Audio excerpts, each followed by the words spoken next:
இறையேசுவில் பிரியமுள்ள சகோதர சகோதரிகளே, இன்றைய நற்செய்தியில் இறைவன் நம்மை அழைப்பது கைமாறு கருதாத சுயநலமற்ற அன்பு செயல் செய்ய அழைப்பு விடுக்கிறது.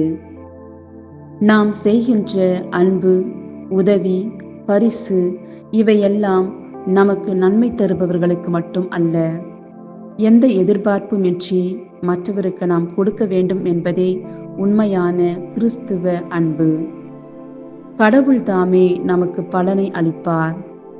பிறருக்கு கருணையுடன் சிறிய உதவி செய்தாலும் கூட நாம் கடவுளின் ஆசீர்வாதத்தை பெறுகிறோம். தியாகம், அன்பு, கருணை ஆகிய மூன்றையும் நாம் எதிர்பார்த்து செய்யக்கூடாது. மனித அன்பு கடவுள் நேசிப்பது போல இருக்க வேண்டும்.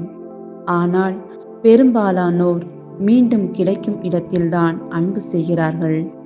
ஆனால் இயேசு சொல்கிறார், ஈடே செய்ய முடியாதவர்களை அழை, அதுவே உண்மையான ஆசீர்வாதம்.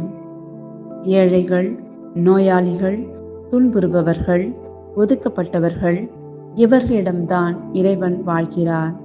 அவர்களை நேசிப்பது கடவுளையே நேசிப்பது ஆகும். நமது இதயம் சுயநலம் இல்லாததாக இருக்க வேண்டும். கிறிஸ்தவர்கள் நாம் மீண்டும் கிடைப்பதற்காக அல்ல, அன்புக்காக அன்பு செய்ய அழைக்கப்பட்டுள்ளோம். உண்மையான அன்பு எதிர்பார்ப்பு இல்லாதது. அது மௌனத்தில் மலரும் மலரை போன்றது. யாரும் பாராட்டவிட்டாலும் அது தனது வேலையை செய்து கொண்டே இருக்கும். கடவுளின் பலன் நிலையானது, நித்தியமானது.